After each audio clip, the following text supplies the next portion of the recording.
नमस्कार, आप देख रहे हैं राज तिलक, आपके साथ मैं हूं अंजना ओम कश्यप। सिलीगुड़ी का तापमान बढ़ रहा है और बढ़ रहा है तापमान बंगाल की राजनीति का। लेकिन सिलीगुड़ी कई मायनों में पूरे पश्चिम बंगाल की राजनीति का आईना है। अगर वाम दलों के पैरों की जमीन यहां से खिसकी तो बंगाल में भी खिसकी। जी हां, 2011 में एक नई इबारत लिखी थी यहां की राजनीतिक पार्टियों ने। तृणमूल कांग्रेस ने यहां पर एक तरह से अपना वर्चस्व कायम किया था, लेकिन ममता बनर्जी भी जानती हैं कि इस बार ये इतना आसान नहीं होगा। बाईचुंग भूटिया, क्योंकि फुटबॉल का पागलपन पूरे बंगाल में रहता है, बाईचुंग भूटिया को उन्होंने उतारा है मैदान में। लेकिन आइए सबसे पहले सिलीगुड़ी का एक नजारा, उसके बाद इस पूरे बहस की शुरुआत करेंगे।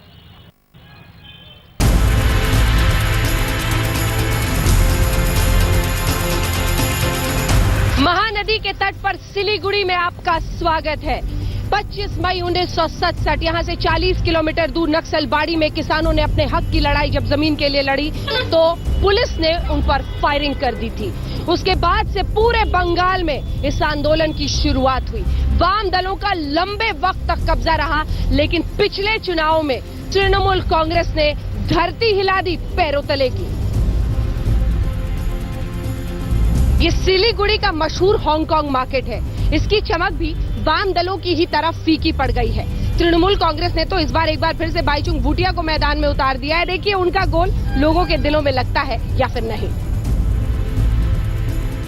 चाय की बागानी रोजी रोटी का एक बड़ा जरिया है और इसीलिए सिलीगुड़ी के आसपास इन पहाड़ों में इसी तरह से धूप में घंटों ये तमाम महिलाएं ऐसे ही पहाड़ियों पर चाय चुनती है।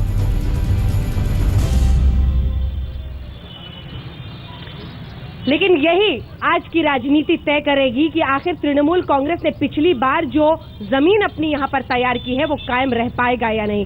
सबसे पहले तो सिलीगुड़ी की जनता का स्वागत करते हैं। जब मैं इनसे पूछ रही थी कि सबसे ज्यादा मशहूर यहां पर क्या है तो वही बता रहे थे कि गेटवे है। आपको अगर दार्जिलिंग जाना हो, गुवाहाटी जाना हो, किसी भी इन बड़े शहरों में जाना हो तो सिलीगुड़ी से ही रास्ता तय होता है। लेकिन क्या यही गेटवे है जहां से ममता बनर्जी भी पूरे नॉर्थ बंगाल के जरिए वर्चस्व कायम रखेंगी? कई खास मेहमान हमारे साथ चर्चा में शामिल हो रहे हैं। सबसे पहले आपका परिचय उनसे करा दे। देवास चौबे साहब, लीडर सीपीएम के, तालियों से इनका स्वागत कीजिए। हमारे साथ नदीमुल हक साहब जो कि लीडर है टीएमसी के, राज्यसभा सांसद हैं, वो जुड़ गए हैं। अभिजीत रॉय चौधरी बीजेपी के नेता हैं। आलोक चक्रवर्ती लीडर कांग्रेस पार्टी के हमारे साथ इस चर्चा में शामिल होंगे। लेकिन सवालों की शुरुआत करने से पहले देवास जी, मैं ज्यादातर जनता के सवाल लेती हूँ पर आज मैं अपने आप को रोक नहीं पा रही हूँ। आप लोगों ने एक सिलीगुड़ी मॉडल कुछ तैयार किया है और कह रहे हैं कि इस बार तो हम टीएमसी को यहां से हटाओ, बंगाल बचाओ। ये कहते हैं कि वाम दलों को हटाओ और सिलीगुड़ी को बचाओ। कहां फंसे हैं बीच में आप? बंगाल की जनता ने 5 साल के तजुर्बे से ये फैसला कर लिया कि 5 साल में चलने वाली जो ये सरकार पूरा नाकामयाब रही। ये आपको कैसे पता चला? चाहे एम्प्लॉयमेंट के सवाल पर। सर पता कैसे चला आपको? पता कि चला, जनता ने तय कर लिया? नहीं, आपने तय कर लिया है क्या अभी से? जनता ने तय कर लिया। कि नहीं तय किया? जनता ने तय कर चुका है। ये फैसला बदलेगी और ये सरकार बदलेगी और लेफ्ट एंड डेमोक्रेटिक फोर्स की सरकार बनेगी। ये तय हो चुका है, इसलिए इसको कोई नहीं रोक सकता। लोगों के सवाल लेने से पहले ये जनता का फैसला है। बंगाल की जनता ने ये फैसला लिया है। Know employment. आज कानून व्यवस्था टूट चुकी है ये राज्य में।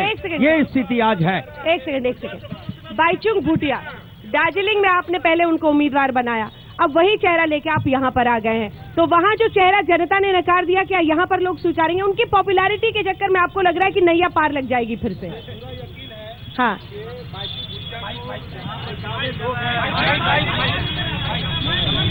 लोग हैं आज लोकतंत्र है। हाँ,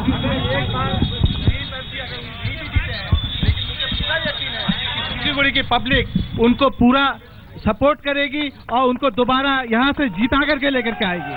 खैर, अपने आगे सवाल लेने से पहले अपनी जनता को ये भी बता दें, दर्शकों को, कि दरअसल 47 में से 23 सीटें इस बार कॉर्पोरेशन के चुनाव में वाम दलों के पास चली गई हैं। इसके बाद से ममता बनर्जी थोड़ी सी घबराई हुई है।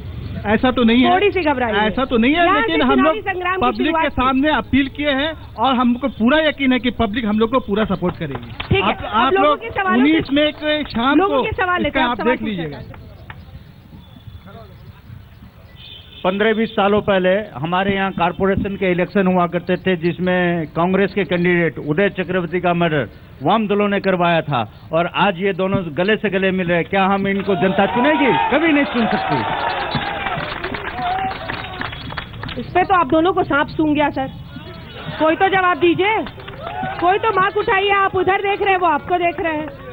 ये जो कहानी कांग्रेस के ओर से उस समय ये तय बोला गया था, लेकिन आज ये जो लोग ये सवाल उठा रहे हैं, इसका कोई सत्यता की प्रमाण नहीं है। जो आज ये कहा जा रहा है कि उदय का हत्या वामपंथियों ने की थी, इसका कोई सत्यता नहीं है। लेकिन ये सवाल खड़ा किया जा रहा है, ये मुद्दा बनाया जा रहा है, और बंगाल की जो मुद्दा है उस मुद्दे को दूसरे तरफ मोड़ने के लिए ये सवाल खड़ा किया जा रहा है। ठीक है, एक सेकंड आलोक जी, मैं आपसे एक सवाल करना चाहता हूँ। एक सेकंड, केरल में आप इनके खिलाफ लड़ रहे हैं। एक सेकंड सर, केरल में आप इनके खिलाफ लड़ेंगे और यहाँ पर आप उनके साथ खड़े हैं। आज तक आयोजित किया जो आज डिबेट है, जो दर्शक श्रोता दोस्तों लोग आए, पहला तो मैं जातीय कांग्रेस का ओर से आप लोग को धन्यवाद दे रहा हूँ। बात बहुत किस्म का होता, जब राजनीति तौर पर हम लोग मैदान में जब भाषण देते बहुत कुछ बात करते हम लोग, और ये भी सही है, सूरज का जो रोशनी है वो सच थी। सच को बादल से ज्यादा टाइम ढक्कन दिया नहीं जा सकता। अरे सर, एक आज 5 साल आगे, एक सेकंड सर, बादल और सूरज बाद में कर लेंगे सर, मुद्दों पे आइए। बहुत भटकी है जनता, 5-5, 10-10 साल भटकती है। मेरे सवाल का सीधा जवाब दीजिए। आप केरल में इनके खिलाफ लड़ते हैं, यहाँ पर आपने साठगांठ कर ली है, उस पर जनता ने सवाल पूछा, जवाब उसी पर दीजिए। सूरज पर ढक्कन तो बात राजनीति का बात में यही हम कहना जा रहा था। जो शत्रु का शत्रु मेरा मित्र होता, यही चाणक्य श्लोक है, यही राजनीतिक है। शत्रु का शत्रु मेरा मित्र है। ठीक है, ठीक है, इस पर जवाब देना चाह रहे हैं। उसके बाद सर आपके पास फौरन आ रहे हैं। मैं समझ रहा हूँ कि ये जनता को मूर्ख समझ रहे हैं। आपको भी समझा रहे हैं, जनता को भी समझा रहे हैं। चलिए सर, सीमित ही लग रहा है, लगता है आप लोगों को खुद बहुत उम्मीद नहीं है अपने आप से। बिल्कुल नहीं, ऐसा बात नहीं है। सिलीगुड़ी में खुद ही उम्मीद नहीं है। सिलीगुड़ी में लोकसभा चुनाव में हम लोगों ने बढ़त मिली थी। तीनों विधानसभा सीट जो अपने जिला में है, तीनों में हम लोगों को बढ़त मिली थी। हम लोग को उम्मीद है कि इस बार भी हम लोग का रिजल्ट बहुत अच्छा होगा। जनता हमारे साथ है, भाजपा के साथ है। जनता 39 सालों से सीपीएम की सरकार देखी है, 5 सालों से सरकार देखी है। अब बंगाल का जरूरत है बीजेपी सरकार, इसीलिए बंगाल इस बार बीजेपी को वोट देगी। सवाल पूछिए। मैं आपसे एक छोटा सा सवाल पूछना चाहता हूँ। जेएनयू अध्यक्ष कन्हैया पिछले दिनों सुर्खियों में थी ये खबर कि वो कैंपेनिंग के लिए आएगा आप लोगों के इलेक्शन के लिए, और इलेक्शन के बाद में आप लोगों के द्वारा उसको सम्मानित किया जाएगा। मैं आपसे सिर्फ इतना पूछना चाहता हूँ, जो देशद्रोही के नारा लगाने वाले का इतना बड़ा सम्मान करके ये क्या किया? ये आज तक ये प्रमाणित नहीं हुआ। कन्हैया ने कोई देशद्रोही का खिलाफ कोई सवाल नहीं उठाया। उसके खिलाफ एक साजिश थी, आरएसएस बीजेपी वाली की साजिश थी। कन्हैया ने अपना देशभक्ति प्रमाण किया है, ये गलत है। अपने ढंग से लोग ये झूठा प्रचार कर रहे हैं। कन्हैया ने कोई गलत काम नहीं किया। वो भूखमरी से आजादी मांगा, शिक्षा को पाने की आजादी मांगा, देश में काम पाने की आजादी मांगा। वो कोई देश विरोधी नारा नहीं दिया। ये देश विरोधी नारा के रूप में इसको खड़ा किया जा रहा है। देवास जी, आप वही कर रहे हैं जो वाम दल करते हैं। थोड़ा जनता की भी बात सुनिए, मेरा सवाल सुनिए। एक सेकंड, क्या कन्हैया कुमार को आप लोग यहाँ पर कैंपेनिंग के लिए लाना चाहते थे? उसने मना कर दिया, हाँ या ना में सीधा सीधा जवाब दीजिए, ब्लैक एंड व्हाइट। किसी तरह का कोई कार्यक्रम कन्हैया को लाने का यहाँ नहीं था। इनका मेयर ने खुद प्रेस स्टेटमेंट करके बोला है कि वो देशद्रोही कन्हैया कुमार को सम्मानित करेंगे, कॉर्पोरेशन की। तो राहुल गांधी से मिल रहे हैं, वो तो राहुल गांधी से मिल रहे हैं जाके। नहीं मिले, उससे क्या है? राहुल गांधी से मिले, तमाम डेमोक्रेटिक एंड सेकुलर फोर्स से मिलेगा। यही कन्हैया कुमार है, secular and democratic left force. अगला सवाल है। चौबे साहब, कन्हैया के बारे में अपना स्टैंड क्लियर कीजिए पहले। पहले अपना स्टैंड क्लियर करिए, आपकी पार्टी का स्टैंड क्या है इस कन्हैया के बारे में, जेएनयू कांड के बारे में? हमारी पार्टी की स्टैंड बहुत साफ है। कन्हैया ने कोई गलत कदम नहीं उठाया, कोई गलत स्लोगान नहीं रखा, ये उसके स्लोगान में बैठाया गया, ये गलत है, ये झूठा है, ये बीजेपी सरकार की साजिश है, आरएसएस वालों की साजिश। जब कन्हैया ने कोई गलत स्टैंड नहीं बुलाया तो आप उसको यहाँ क्यों नहीं बुलाना चाहते हैं? कैंपेनिंग के लिए क्यों नहीं बुलाना चाहते हैं? जनता ये जानना चाहती है, जनता ये जानना चाहती है। जब कन्हैया देशभक्त है, कोई गलत कदम नहीं उठाया तो आप यहाँ उसको क्यों नहीं बुलाना चाहते हैं कैंपेनिंग करने के लिए? कन्हैया कोई राजनीतिक पार्टी का नेता नहीं है, वो एक आपके बिल्कुल राजनीतिक पार्टी का नेता है। वो साल के राज्य में आपने जनता ने आपको क्यों उखाड़ फेंका, इसका जवाब दीजिए। यहाँ लाने का कोई सवाल नहीं मैडम, अगर वो व्यक्तिगत रूप से आते वो अलग बात थी, लेकिन वो कोई पॉलिटिकल पार्टी का लीडर नहीं है। कन्हैया जो कान्हैया राहुल गांधी जी से भेंट करने गया था, ये बात आया, हम साफ सूरत सबको सामने बोल देते।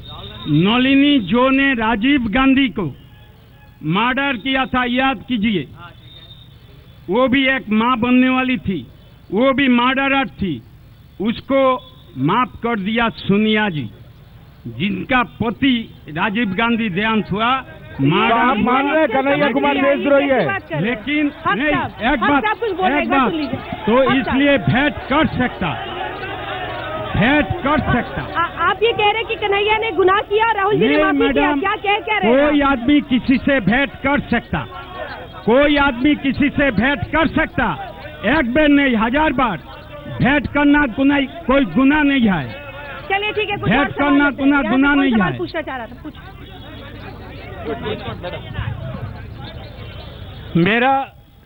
मेरा 3-4 क्वेश्चन है आप लोगों से। पहला क्वेश्चन तो ये है कि आज से 5 साल पहले से 34 सालों में हर समय यहाँ सिलगुड़ी में बंद रहता था, और जब से ममता दीदी आई बंद की प्रवृत्ति को खत्म कर दी। मुख्यमंत्री हमारे जो है सवाल क्या है सर? सवाल ये है कि एक तो ये बताइए कि आप लोग जो है बंद की प्रवृत्ति यानी कि हिंसात्मक प्रवृत्ति छोड़ के सीपीएम के पास लाल खून के अलावा कुछ नहीं है। एक और सवाल जिसके बाद जवाब। सिलीगुड़ी को एजुकेशनल हब कहा जाता है, यहाँ पे दूर दूर से बच्चे पढ़ने आते हैं, भूटान से, नेपाल से, कूच बिहार, जलपाईगुड़ी, लेकिन यहाँ पे बेसिक जो बोलते हैं कि एक लाइब्रेरी तक हमारे पास नहीं है। नॉर्थ बंगाल यूनिवर्सिटी की लाइब्रेरी में आम पब्लिक को जाने नहीं दिया जाता है। तो आप क्या माने, ये बेसिक लाइब्रेरी की फैसिलिटी न वाम सरकार ने दी, न तृणमूल ने दी, परिवर्तन अभी तक देखने नहीं मिला है। परिवर्तन माँ माटी मानुष के साथ जिस परिवर्तन की बात हो रही थी वो हाथों में नहीं है, वो आंखों के सामने नहीं है। हक साहब इसका जवाब तैयार रखिएगा, लेकिन एक छोटे से ब्रेक के लिए हम रुक रहे हैं, फौरन लौट रहे हैं, आप देखते रहिए राज चला।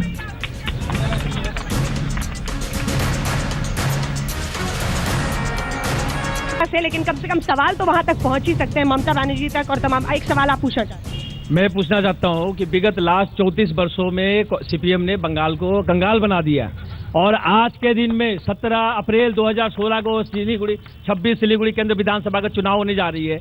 इसमें सांप और नेवला की खेल देखने को मिल रही है, कांग्रेस और सीपीएम दोनों एक। ठीक है, और एक आखिरी सवाल कोई भी पूछे।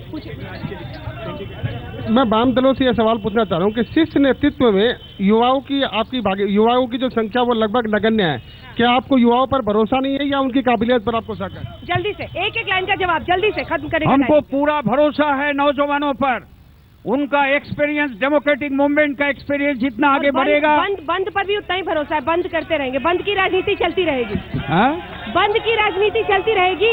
बंद की राजनीति, हाँ, ये हमारी डेमोक्रेटिक राइट है। आप डेमोक्रेटिक राइट को इंटरवेन करना चाह रहे हैं, ये डेमोक्रेटिक राइट रोका नहीं रोका। लाइब्रेरी की बात करें तो जिला लाइब्रेरी है यहाँ पर, उसका मॉडर्नाइजेशन चल रहा है, डिजिटाइजेशन चल रहा है, और डेवलपमेंट की बात है तो आप खुद अपने आप को देखिए, अपने दिल को टटोल के देखिए 5 साल पहले क्या पूरा सिचुएशन था और आज क्या सिचुएशन है। आखिरी सवाल जल्दी। बंगाल की जनता पिछली 34 साल और पिछली 5 साल की ममता बनर्जी की सरकार से तंग है। आज भी बंगाल के युवा को हायर एजुकेशन के लिए पुणे और बेंगलोर जानी पड़ती है, और चिकित्सा के लिए चेन्नई जानी पड़ती है। इससे बंगाल को उद्धार चाहिए, और इसके लिए बंगाल को बीजेपी का सरकार जरूरत है। चुनाव में चुनाव 19 तारीख रिजल्ट आउट हो जाएगा और यहाँ मेरा हिसाब से सिलीगुड़ी में 2 लाख का ऊपर वोटर है। इन लोग को राय हम लोग सीट झुका के लेंगे, ठीक है। लेकिन 5 साल का भीतर कौन किया सरकार जो बनेगा उसका हक बनता। ठीक है, इसी के साथ हमें इस कार्यक्रम का बंद करना पड़ेगा, वक्त की कमी है। भारत माता की जय के नारे यहाँ पर लग रहे हैं, लेकिन सिलीगुड़ी की व्यथा ये भी है कि यहाँ पर म्यूनिसिपल में वामदल CPIM, उधर ममता बनर्जी, केंद्र में बीजेपी, कुल मिलाकर लोगों का ये कहना है कि कहीं ना कहीं जिस तरह का विकास होना चाहिए था उस रेस में वो पीछे छूट गए हैं।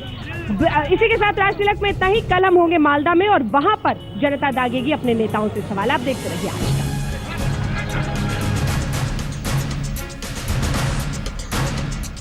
दिल्ली और हरियाणा में कई मामलों में वांटेड अपराधी दीपक डबास आज सुबह पुलिस की हिरासत से फरार हो गया है। यह घटना उस वक्त हुई जब पुलिसकर्मी दीपक को पेशी के लिए हरियाणा के खरखौदा लेकर जा रहे थे।